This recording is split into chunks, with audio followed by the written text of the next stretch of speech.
come from a city where shoe release dates determine your sunset, where half these don't know they ABCs, but glass vowels determine they 1, 2, 3s, Jonesing and bluesing for progression, where Blue Jones's hope for progression places blues, clues in a state of depression. Hell never seemed so appealing. Jeannie Rips did most of the soul's healing. Success hindered by clip-ups of needles and green baggies. We be bearing our souls on raw papers, licking and tucking into sworn secrecies. Eye-level mentals could never understand what high minds see.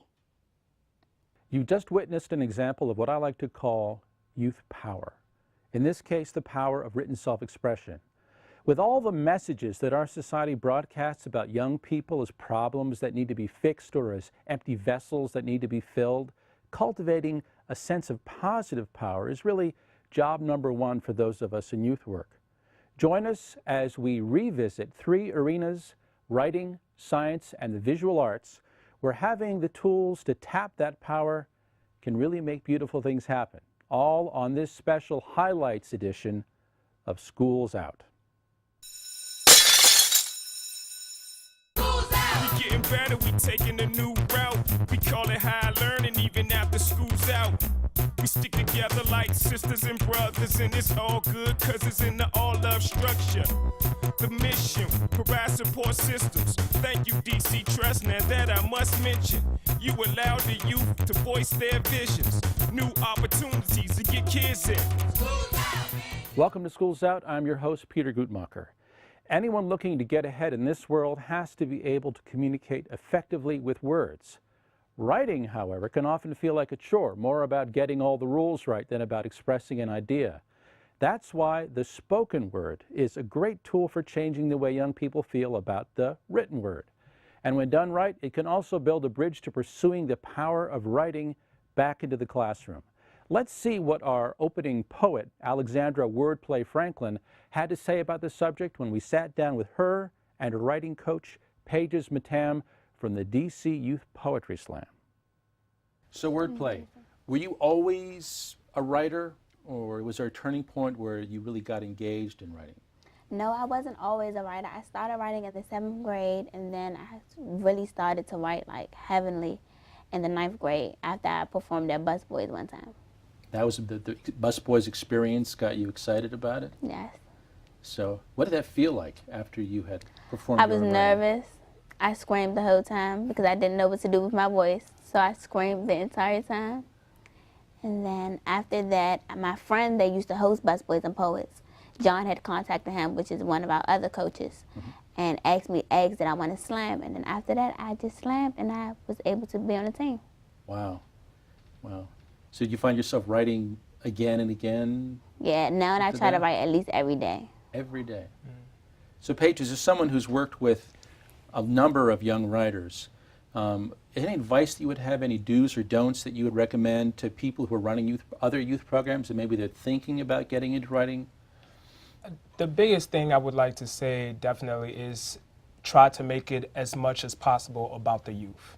You know, we at DC Youth Slam, we try to have them really, we're mainly the overseers. And we're mainly sort of the guiding lights, but we let them make most of their own decisions. We let them run most of the way that they would like to do the program. You know, workshops, things of that sort. If they want to have certain prompts, boom, we let them do that. We let them decide how they want to do their poems and when they want advice from us. You know, then they come to us and we try to help them. Okay, maybe this is not the way, maybe this, maybe that. But for the most part, try to make it as much about the youth as possible. Because if you hold them accountable and you give them this sort of responsibility. You make them, you know, realize that what they have here is something important and that they should cherish and that they should treat it with respect.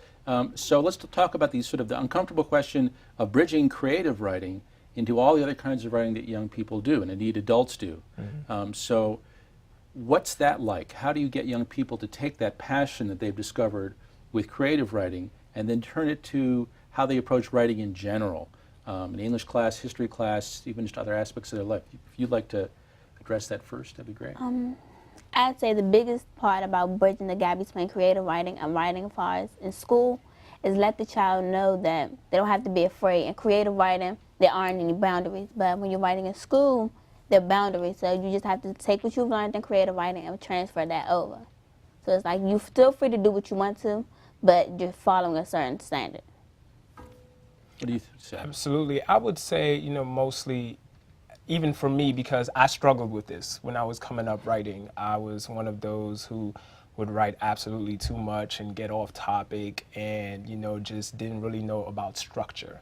So this is when it comes in, even in creative writing, you must have some kind of structure. And this comes also in giving different types of, of poetry, write some villanelles, write some haikus. Don't just write free verse all the time. Some restriction. Right, some type of restriction. And that kind of, the more you do it, is kind of practice for your hand and for your brain. Because the more you do it, when you get into a school setting, then it kind of becomes, okay, I have a little bit more structure. Now I know that before, when I wrote poems, I was going too much off topic with my poem. Well, maybe I can't do that here. I'm writing this essay. I shouldn't go off topic. Try to stay on topic as much as possible. And then structure doesn't feel like an imposition so much. Absolutely. You're kind of used to being creative within it. Absolutely. That's very cool.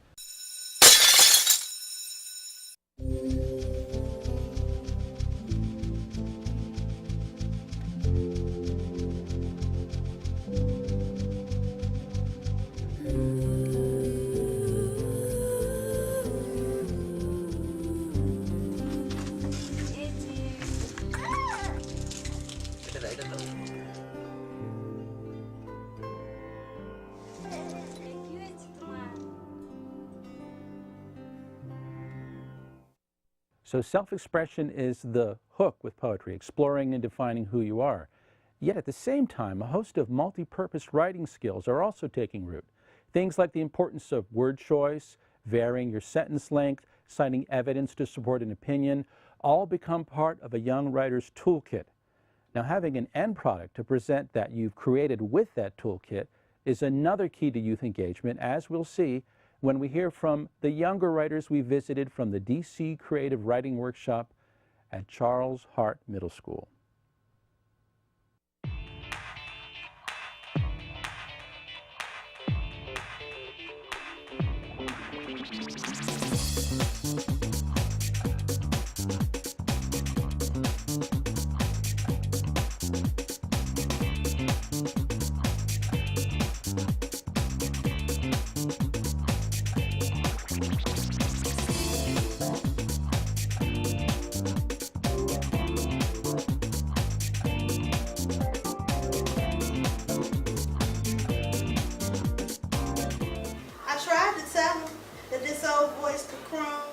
My wrinkled face and wine glass shape can still make him croon. You can't love a mockingbird, but you still run back. You can't hate someone that loves you back. When I actually got the gist of what Writing Club was about, I came every day and everybody asked me like, why don't you come to any other after school programs? And I'm like, I like Writing Club. I'm gonna stick here forever. When you're in school, you're expected to, everyone expects you to cling to a certain clique. But when you're in here, it's like a multitude of people all coming together and nobody's different. You may have different attitudes every day, but in general, everybody's basically the same when it comes to writing. They kind of have fun while they're writing here. It's better than like a lecture in school where they constantly feel like everything's going to be for a grade and they're being compared to each other. And here it's just fun and you can express yourself. Like there's no right or wrong answer. You can't throw a wine glass at an innocent person. You can't light a burning match. In fact, I bet you cannot take a flight. I bet you can't wear holy tights. I bet you can't demolish my heart. I bet you can't gallop while running and jumping at a local park. So it's not really just the writing, it's that people are going to listen to them and their words will be published. We put out a magazine and they can see their work in the magazine. They can take it home to show their families. And they like being published authors. Asking me, Duncan want a cracker? And my response is, nondescript. So I think the one main thing it does as far as writing during the school day is it increases their vocabularies. There are words at the edge of their vocabulary, things they already know, but they wouldn't use them. And by using the word lists, we pull those words into their everyday vocabularies. Then when they're writing in class or on a test, their vocabularies are much, much bigger. But there are a lot of kids here who are brothers and sisters of kids who've already been, or nieces and nephews, cousins of kids who've already been through the program. And I think it's just really important to have roots in the community. They need a place to be. They need a place to hang out where they can have fun and not have not have a constant barrage of rules that have to be followed. And they do form a community. The kids who've come back as our young writers in residence are pretty close, and they hang out. They would not otherwise have been friends, and they hang out in their off time. Because my voice demolishes Dewey's teardrops, and I turn frowns into wings. Now they yelling, "Hey, Miss D, I ain't know you could sing, but honey, my voice carries chillings in the flight, like the wind beneath its wings. My trademark thing. I'm little old Miss Duncan. I tried to tell him I could sing." And I can honestly say that looking at the students that we have now, they're going places, point blank. They may say, "Oh, I'm too shy, I'm nervous, I'm not a good writer," but when you give them that push and that confidence, they take it and run with it, and there's no stopping them from there. For empowering strategies to make writing easier for kids who haven't experienced success, visit the Trust website at www.cyitc.org. Click on the resource page and check out tips for working with struggling writers. Next, we turn from the power of words to the power of ideas, scientific ideas, that is, from some bold young experimenters when we return to School's Out.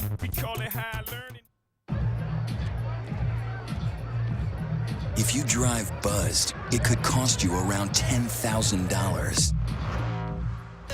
You'll face major legal fees, major fines, and steep insurance penalties. You could lose everything. Nothing kills a buzz like getting pulled over for buzz driving, because buzz driving is drunk driving. Experts will tell you that the key to success in the 21st century isn't going to be the memorization of facts. It's going to be the solving of problems. Now, last June on School's Out, we visited with young people from 5 out-of-school time programs who had gathered to celebrate the conclusion of an exciting 6-month journey. The Trust Decibel, that's DC Inquiry-Based Learning project, was an exploration into the power of inquiry. You know, the step-by-step process by which scientists figure things out. Observing something, posing a question about it, developing a hypothesis that would explain that question, testing the hypothesis with an experiment, and then analyzing the results. Well, young people in Decibel first got to do hands-on physics and engineering activities designed by the Smithsonian. Then they got to put those same principles to work in designing and running their own experiments. At DC's prestigious Carnegie Institution of Science, they presented their findings. Let's hear what some of our young explorers had to say.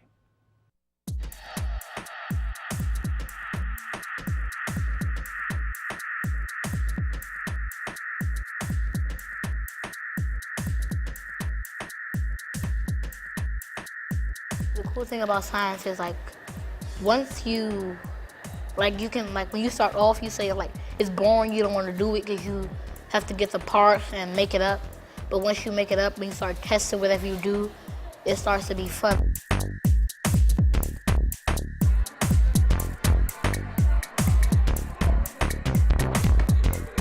When you get involved, you learn more things about it. And that's how you learn. And when you get over, you might be an engineer or a science person. Sometimes in science, you could make your own stuff, and that means you don't have to buy things.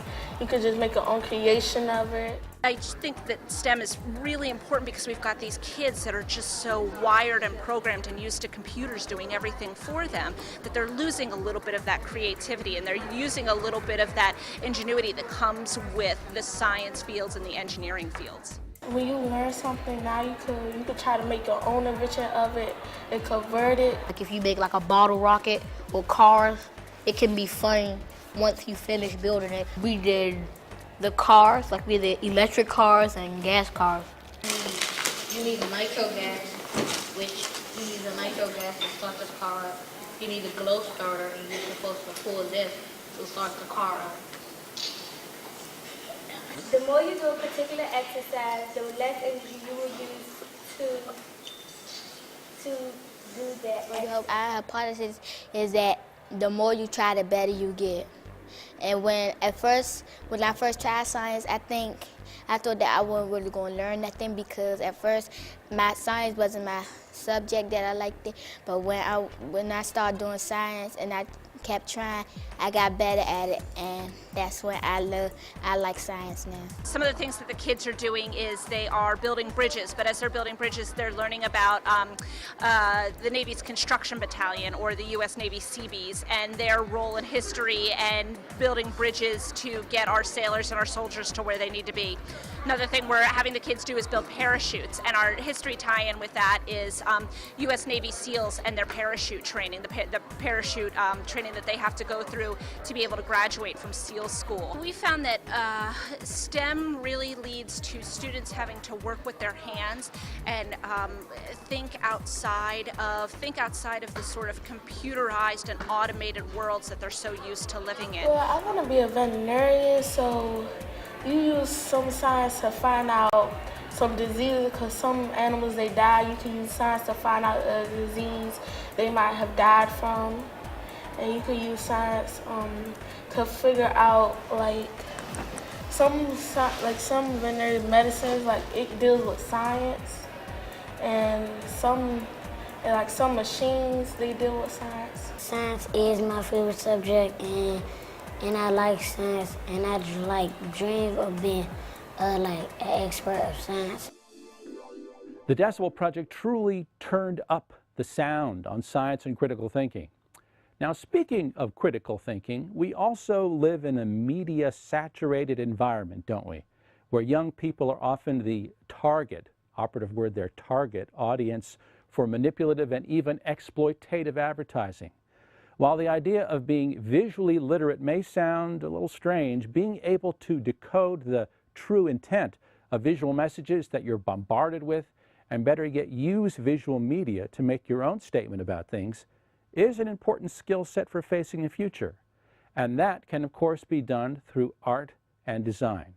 When we return, the program will learn from the artist whose path has taken him from DC beginnings to coming of age in the hip-hop culture of Nigeria and back to the district where he has become an icon of, well, creating icons, both political and commercial. I'll give you a hint. One of his latest projects can be seen right next to the U Street landmark of Ben's Chili Bowl. Stay tuned for a taste of more of the best of Schools Out. Jack Frost, you do have beautiful teeth. My what? Are they really as white as they say? Yes! Oh, they really do sparkle like freshly fallen snow. This is an excellent example of what teeth should look like. Check out the iridescence of that incisor, the beauty of that bicuspid, the magnificence of those molars. And the best way to achieve such terrific teeth is brushing. 2 minutes, twice a day. Not 30 seconds, not a minute 45. 2 minutes. That's all it takes. They're beautiful. We really live in a world of logos, billboards, 30-second spots, and a host of other visual sales tools. They tell us what to wear, what to drink, how to be cool, even who to vote for. Now, one of the great things about the visual arts and young people's affinity for it is that it can combine self-expression with civic action.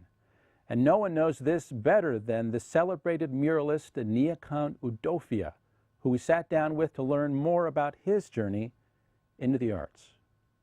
What started you off on your road to being involved with visual art as a kid? Well, there's really no start, you know. No start. Yeah. So what happens is everyone draws as a kid, as a child. It's very common amongst children. And I kind of started that way. And as time went on, you know, eventually I started having an awareness for it, and the consistency of it, the feeling, you know, is what got me thinking, wow, I can continue doing this. you know. So like I don't really know exactly what point that happened, but I just know that since I was a kid, I always liked drawing. Did all you the find time. yourself like saying, making a choice, so no, I should go outside or stay in and draw? I think I'll stay in and draw. Yeah, sometimes, but mostly stay in and draw one over going outside. So it's one of those things where, you know, the more you do it, the more you're into it, kind of thing. So if the drive to draw has always been there, did the medium that you used or the kinds of things that you made art about change as you were coming up? Yeah, definitely. Because I was born here in DC, and my parents, after they finished their education, we moved back to Nigeria, which I'm originally from. So when I was here as a child, I was drawing a lot of comic book based, cartoon based, you know, topics. So once we moved to Nigeria, this is where it's a different environment, and the environment actually affected the way my subject matter as well. What kinds of new subject matter came in? The vegetation, the surroundings, the environment, a lot of you know, there's animals, you know, and things like that. Sort of like living in the countryside, where you're seeing a different kind of, even the architecture is different. You've chosen, I mean, I know that you do different kinds of art, but some of the art you do is very big. It's on a big canvas of a mural. So that must be an immense canvas to deal with. Should it be complicated? Should it be simple? How do you balance that? Basically, the idea is to say the word, you know, express the words visually. So, because in art, art is basically an artist's way of expressing ideas. So, with the size, you know, you go from a little sketch on an 8x5 paper, and how do you express this? Let's say it's something about go out and vote, or, you know, stand up for yourself or something like that. How do you express that visually becomes the challenge. How do you say that without the words? How have you seen young people use art most powerfully and effectively as a tool to express their voice on something or to make a change? An example of that is this mural project that I'm working on, Murals DC. There I work with some youths from Words, Beats, and Life, which is a youth program. And I also teach art lessons to them as well. So the thing is, there's a lot of time. The youth, you know, basically they're out there, they're open vessels, so they need something to interact with. They need something to belong to. So what I've seen is they're really, they usually get really into it. Not all of us have the hand-eye coordination it takes to paint, or the resources it takes to paint a big mural. But there is this little thing that captures the power of the visual with almost no dexterity required at all. They call it the camera. The young activists at a program called Critical Exposure don't just make pretty pictures. They use documentary photography as a tool for changing the world around them. After we sat down to speak with an Ep1, we visited them to find out why they had their viewfinders set on the power of visual arts.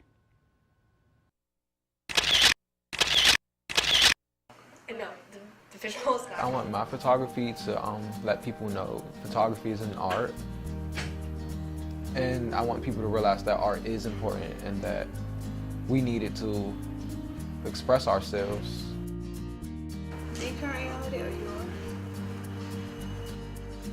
It's up to you. The thing we do in this organization is we usually document our own lives and tell people stories about ourselves, so it can like show people where this individual is coming from and may or may not be correlated to a community or group or just a collective of people who have the same issues going on that very few people might know about. So the lovely question, what is change? If you want to do something, you have to do it better, to improve yourself, to improve your community, to improve, for example, your education. If you want to get a better education, if you want to change, you have to fight for it. You are also really talking about kind of the action that's required, that if you just sit, nothing really happens, right? You have to Good, I like that. Did anybody else sort of take that perspective, the idea of like positive change? Yeah, change is just something new or something old that has become new, or just something completely different from what you come to expect. I did a whole multimedia piece on arts and how they're being slowly destroyed in schools, how they're becoming less and less important. So I guess I just want people to realize that art is important for especially young people like myself who get very little out of themselves in terms of self-expression. Young people, we just go through a lot. Like sometimes we have family problems, sometimes we have personal identity problems, sometimes we just have problems that have nothing to do with anyone else or even ourselves. Like sometimes things just land on us. And to hold all that stuff in, it can get really poisonous and stressful, and it can like slowly wear on you. And then destructive behaviors follow, like people turn to drugs and alcohol or sex or any number of things that don't lead to anywhere productive. I think we should change the prompt a tiny bit and really focus on what change means like to you personally and to you as a DC high school student. All right? It's just things that could happen that would generally affect someone's life in a different way. So there are different types. There's physical change, there's a material change, like getting new things, emotional change, and then there's like change in the government or in a community, which is not any of those at all. So new atmosphere, any of those things. That's what change, that's what I think of when I think of change. So. I'd vote for positive change, changing it for the better, which includes making a good difference in the world that does not trigger a negative or violent impact on the world.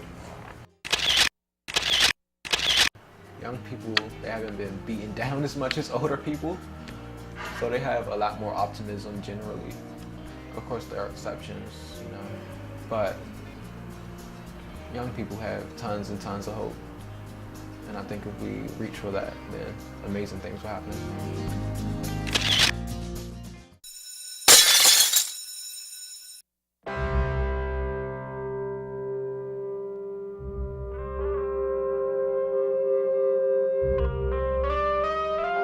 7,000 high school students drop out every school day. That's a line of desks more than 4 miles long. We can keep students in school. Visit boostup.org and take the first step. Severe weather can destroy a home in seconds. There's no time to think, only time to act. Have a kit so you're ready for any emergency. Develop a plan for what you and your family will do before disaster strikes. And stay informed during severe weather any way you can. It can be the difference between losing your possessions and losing your life. Just ask the owners of this house. Visit weather.com/ready and let the Weather Channel help you prepare your family for emergencies. It's been a season to celebrate here on Schools Out. It really is just amazing how much growth and development can take place in the arena that we call out of school time. We've gotten to see 3 very different kinds of youth power in action. We've learned that writing, when it begins with the personal, can crystallize identity and fuel school day achievement. We've learned that science isn't just for scientists, but teaches critical thinking that we all need to succeed. And we've even learned that far from being frivolous, the arts can be a potent platform for young people's voices and civic engagement. Join us next season as the learning continues when we take Schools Out on the road with even more glimpses into what young people and their programs are doing here in the district to make a meaningful future for the coming generation. Until then, be well, and remember that great things can happen when school's out. We stick together like sisters and brothers, and it's all good cause it's in the all-love structure.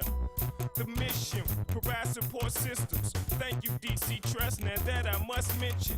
You allow the youth to voice their visions. new opportunities to get kids in. Schools out, man, they can't do without the summer program.